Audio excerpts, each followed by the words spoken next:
Previously on a trial of thorns, the mirror shattered, the crowd fell silent, and 17 walked away from the ruins with more enemies than answers. The Thornkeeper saw everything and unfortunately remembered it. Now the court whispers her name like a curse they can't quite pronounce.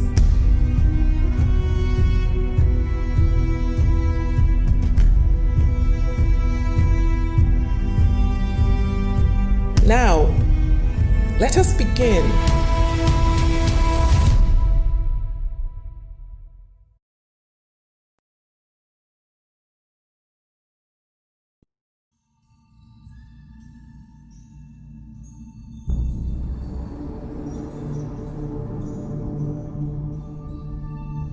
They called it a rest day, but in this place, the phrase was a thin veil for the underside of deception. It was a pause, not for reprieve, but for the next round of carefully crafted lies to take shape, set to unfold under the harsh glare of whatever trial they had selected. The Palace of Thorns teemed with life even in its restful hours, a restless hive of whispers and secrets. Rumors had taken its place throughout the halls, dressed in tulle and perfume, slithering through the corridors carried by guards, eunuchs, and maidens. Did you hear? The mirror shattered. The Thornkeeper stayed his hand. They say she spoke the old language. Every murmur began with, "They say," though no one ever named the source. 17 moved through the palace like a rumor grown weary of being misquoted. For the first time since the trials began, no guards trailed her steps, though the newfound freedom felt more like a gilded cage. The hallways of Elarion's palace stretched forever, their gilded ceilings and black stone floors polished to a sheen that begged for confessions. 6 champions remained. The 7th was never mentioned. Officially, they had been disqualified. Unofficially, well, the word murder was too crude for polite company. Disqualifications, 17 thought, are easier to announce, harder to prove. Her arrangement with the Thornkeeper, if one could call it that, had its benefits. It granted her access to places others could not tread. The servant wings, the archive corridors, even the prayer halls where court watchers exchanged whispers between sermons. Curiosity, at least, was not yet a crime punishable by death. Champion 9 of House Karim was her first stop. Arrogant and enormous, he leaned against the wall as if holding it upright with sheer strength. "You shouldn't walk alone," he said. "You shouldn't speak without thinking," she replied, a grin spread across his face. "Still dangerous even off the sand. I like that." She didn't return the smile. "Tell me about the replacements for the disqualified." He hesitated, too long to be innocent. "Patron requests. That's all. Every fallen house gets replaced by someone with deeper pockets who wasn't originally chosen by the crown." A bit of context then. Each of the 7 champions had been hand-picked by the throne, a tradition meant to reflect divine will, or at the very least, competent judgment. Replacements, however, didn't go through such sacred scrutiny, with the patron's influence warming its way into the selection process.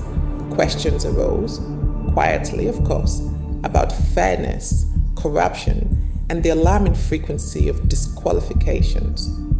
The throne, predictably, was no better than the game it orchestrated. It no longer cared for justice, only for the spoils of favoritism. Once upon a time, the Trial of Thorns had been a measure of worth, a proving ground for honor and skill. Now, It stank of politics. Merit had been replaced by money, and the crown's true motives were buried under rigorous deceit. All 12 noble houses had always been invited, but since the House of the Crown declared itself sovereign, 3 great houses had been purged from history altogether. No champion had claimed true victory since. Those who won were either absorbed into the ministry, pretty titles, short lives, or quietly erased before they could outshine the throne. Twice, entire cohorts had perished before the final round. The records called it divine judgment. Everyone else called it what it was, tyranny. Now, lesser known houses clawed their way into the trials, buying their seats with bribes and blood. Nobles were no longer chosen, they were purchased. It was all performative decay. An empire pretending to be eternal whilst rotting from the inside out. 17 couldn't care less if the champions killed each other over a crown that wasn't worth the iron it was forged from. She had her own reasons for being here, far more personal than the throne could ever guess. Anyway, enough history. Let's get back to the part that matters. How convenient, she said. Death and donations keeps the game fair. His laughter was hollow. His eyes remained cold. Her next stop was Champion 11 of House Vayner, charming, impeccably perfumed, and as trustworthy as a blade hidden in a priest's sleeve. He poured her a drink unprompted. You're investigating. I admire that. Admiration is what people offer before betrayal, she said. He smiled, sharp and knowing. Then you'll be flattered often. She didn't call out his lies 2 and 3 sentences. Here, lies was simply another form of exchange, and everyone had plenty to spend.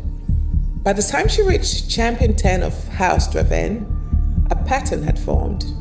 The man was nervous, overly cautious, and polite to a fault. His gaze darted to every shadow that wasn't hers. Someone's reassigning houses, he whispered. It's not the throne. Certain houses would never be here if the crown had a say in it.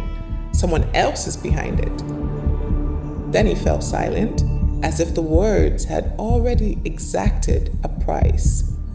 Behind it, she repeated. Behind what? The throne? The Thornkeeper?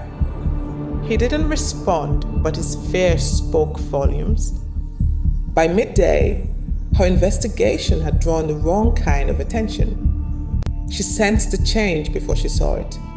Conversations halting a moment too soon. Footsteps echoing just one too many times. The court had begun to regard her the way people look at a lit match in a room draped with wool. They watch from gilded shadows. Behind its walls of velvet red, secrets coil around each thread. Candles gutter its silent walls. Whispers echo through marble walls. The confrontation came in the gallery, all gold light and painted saints. Curious little shadow, came a voice. You ask too many questions for someone who shouldn't exist.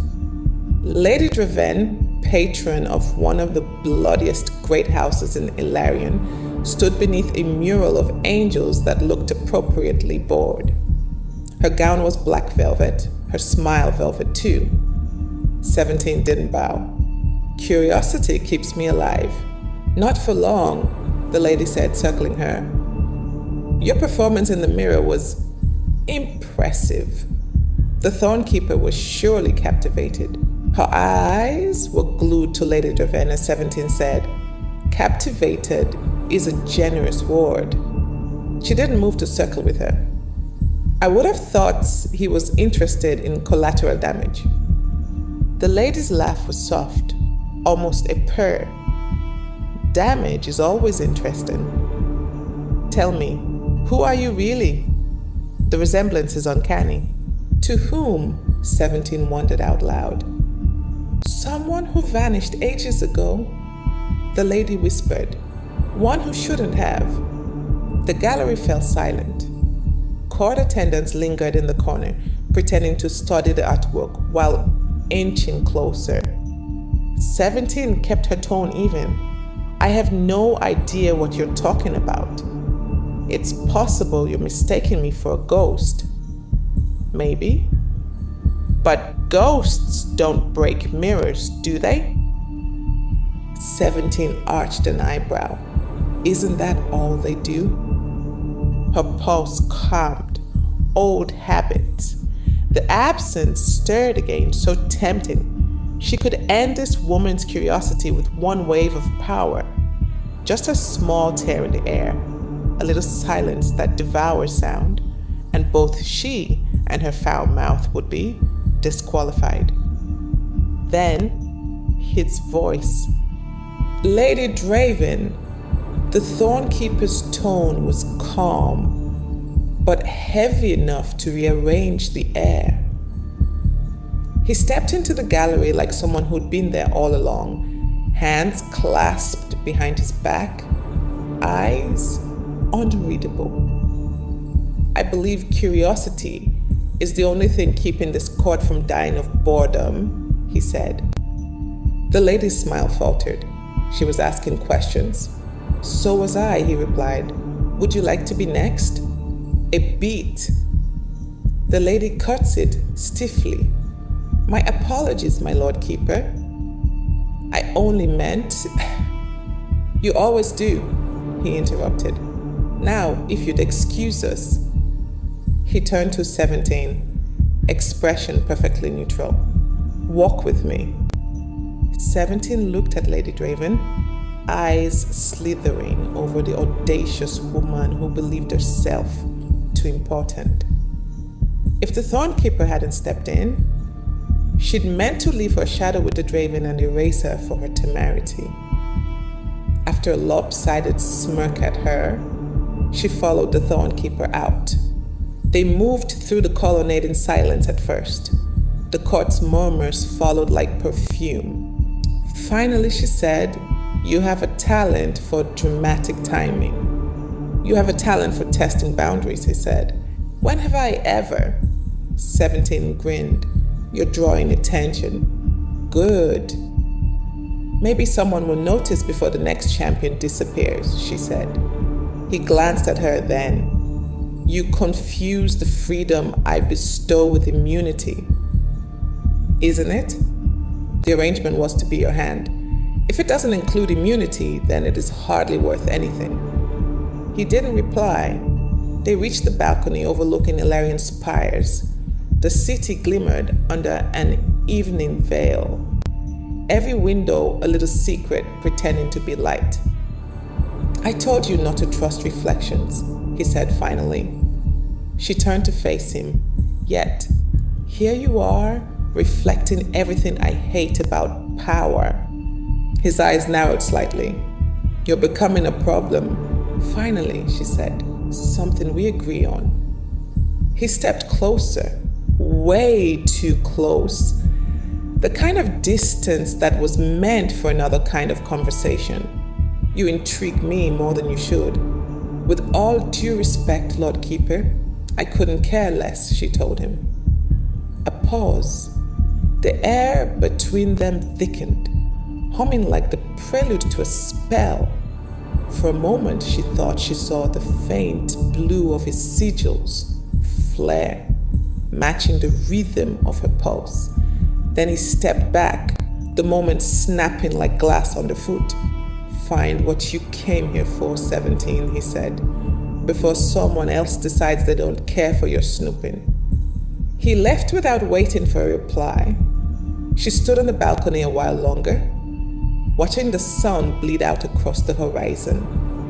Her reflection stretched across the polished stone railing, half in light, half in shadow.